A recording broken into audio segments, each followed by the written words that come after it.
As you get older, there's things in your old brain that just tells you you need to start prioritizing practicality and functionality more. So even though this shoe is not my favorite colorway, it's not on my favorite Jordan silhouette, I might still need it. Air Jordan 6 GORE-TEX Brown Kelp.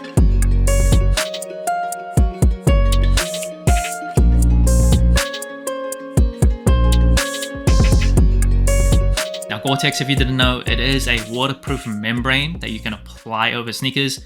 It's actually a patent, it's a company. They do produce like GORE-TEX products. So technically this shoe is a collaboration with GORE-TEX, and it's kind of releasing at a good time because obviously we're heading into the winter months here in the United States.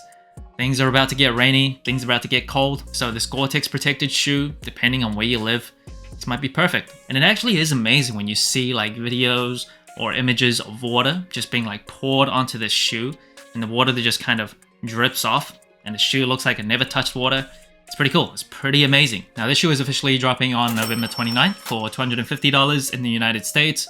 Super expensive, a lot more expensive than a usual Jordan 6, and that is pretty common with GORE-TEX shoes. You are paying extra for that technology. And as someone that lives in the northeast of the United States, where it's not like sunny California, I do appreciate Jordan Brand working with GORE-TEX. Gives us a few more options in the wintertime over here, but that $250, can't deny. It's a hefty price. And originally when the Jordan 6 first released in 1991, it came out for a price of $125, which is around $285 in 2023 money. So actually if you just convert it, it was a bit more expensive back then, even without the GORE-TEX. And the Jordan 6 was the shoe that Michael Jordan wore when he beat the LA Lakers in the 1991 finals. And that was the first title that Michael Jordan ever won. First of many. And the materials on the shoe, it is nubuck. Obviously it's been treated with GORE-TEX, making the shoe waterproof. And the materials, it does feel soft, it does feel nice, especially on the overlays. That part is just super soft. I could run my fingers over this all day. And going up the tongue, you have the pretty standard mesh nylon tongue, going all the way up to a very unique Jordan 6 tongue where you can poke through and see the two holes of the tongue.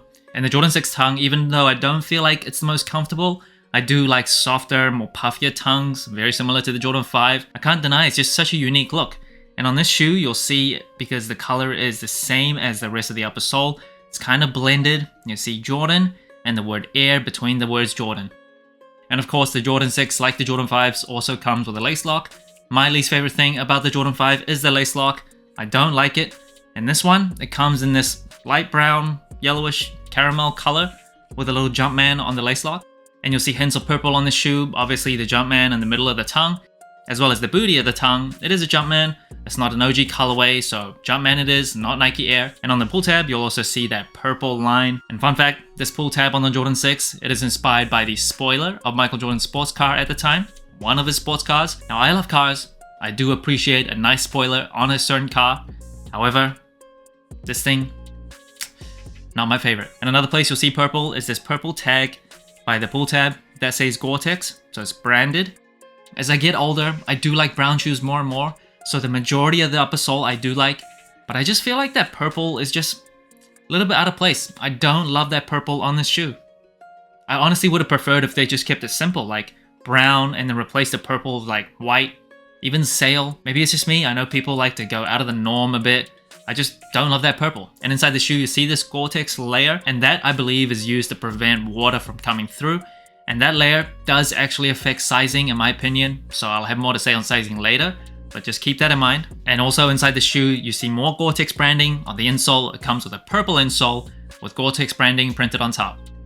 Now, unlike the Jordan 5 GORE-TEX, that actually had GORE-TEX stitched on the heel. This shoe doesn't. You'll just see the GORE-TEX branding on this little tag beside the pull tab. Also inside the shoe, the insole. And the Jordan 6 does come with a polyurethane midsole with a Nike Air unit on the forefoot, as well as visible air unit on the heel. And the colors on the midsole I do like, creates a bit of contrast with the rest of the upper sole. And another fun fact, the Jordan 6 was the last Jordan shoe to use a visible air unit for a while. It wasn't until the Jordan 16s came back that they used a visible Nike Air unit. So from the Jordan 7s all the way to the 15s, none of them had a visible air unit. And the Jordan 6 does come with this honeycomb rubber outsole. Now I think the Jordan 6 outsole is just one of the best. It's very unique. You can see the DNA of this outsole on the Jordan 7s as well. Honestly, Jordan 1 to 14, all of the outsoles are pretty good. Now, despite this being $250, obviously most of the price increase is you're paying for that GORE-TEX technology. But for $250, I would have wanted to see an extra set of laces, Maybe white, not the purple, definitely not the purple. I think white would have looked pretty cool. Sail as well, just to match this part of the midsole. I think that would have looked pretty nice, but brown laces out of the box, you only get one choice. Box of the shoe, a pretty standard Jordan box. One difference is on the side of the shoe, you'll see this Goretex sticker, and it says Goretex, guaranteed to keep you dry. Now the shoe also comes with a Goretex tag. Kinda wish they upgraded the tag a little bit. Maybe use like a hang tag that you see on like Jordan 3 women's exclusives. That would have been really cool, but paper tag, I guess, that works. Now in terms of size and comfort, I'm a size 9.5 true to size. For Jordan 6s, I usually do go up half a size. I am a wide footer, but the main reason I go up half a size is because the way the Jordan 6 is shaped. As a person with fat wide feet, it just doesn't look that nice from a bird's eye view. There's like a lot of spillover. It just looks kind of irritating to my eyes. I don't know if other people can see it, but when I look down, which is the only way I can see my shoes, yeah, I don't like it. So I go up half a size. It does give more room in the toe box, but a bit more room in the length than I probably prefer. But for this shoe, because there's that Gore-Tex layer inside the shoe, I do feel like it takes up a bit more room. So in terms of like the snugness of this particular shoe, I do feel like it fits my wide feet better when I go up half a size compared to other Jordan 6s. So lengthwise and widthwise, I actually think this is a better Jordan 6 fitting shoe on my feet. Don't know if it's my mind playing games with me, but I wore this shoe, and then I wore my Jordan 6 Georgetown, as well as the Jordan 6 UNC. Both of those shoes, I felt like there was a bit too much room for my liking, but for this shoe, I really do feel like it's a good fit. So if you're a wide footer like myself, I do recommend you going up half a size for the Jordan 6.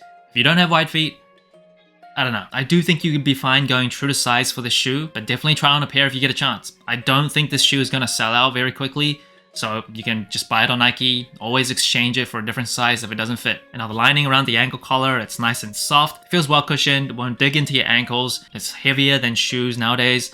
So if you're not into that, the shoe probably isn't for you. And honestly, from Jordan 1 to like 12 probably, none of those shoes are for you if you're really looking for a light, very soft, light shoe. And that brings the total sole score of the Air Jordan 6 Gore-Tex Brown Kelp to 31 out of 40. A pretty average score compared to other general releases. Technically, this is a collaboration. Goretex is a company.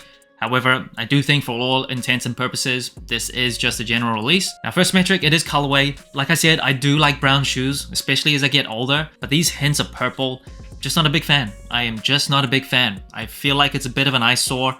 I like the brown and the different shades of brown that you see on the upper sole as well as the outsole. Even this light creamy yellow color, I don't mind it on the midsole. This dark chocolate brown is pretty nice as well. But really, just those hints of purple, I just don't really like. In terms of materials, just the fact that it's waterproof for practicality purposes, I really like it. And the nubuck actually feels smooth, it feels nice to touch. I have no problems with the materials on this shoe. And in terms of comfort, I think the Jordan 6 is a pretty comfortable shoe.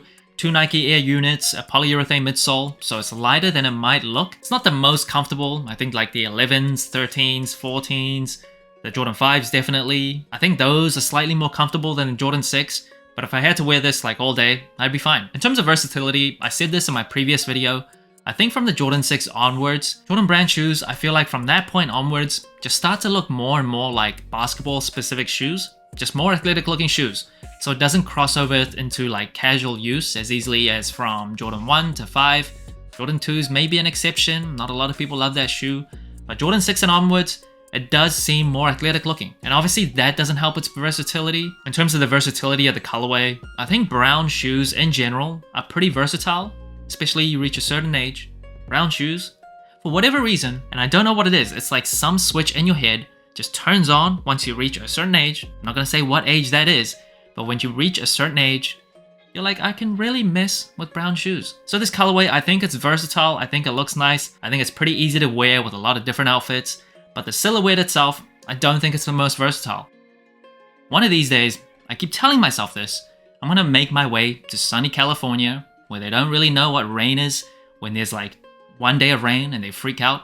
I would love that. But right now, I am in Boston, I'm in the Northeast, not as rainy as like Portland or Seattle, but not exactly the bastion of great weather as well. So when it comes to a Jordan 6 Gore-Tex, a shoe that's more practical than anything else, even though I don't love the colorway, I don't absolutely love the Jordan 6 silhouette as well. It's not one of my favorites. I still appreciate it. So that's it. Thanks for watching Sole Inclined. Let me know what you think of the Air Jordan 6 Gore-Tex Brown Kelp. Like, subscribe, comment, all the good stuff. And remember, Tomorrow may never come, so wear your shoes.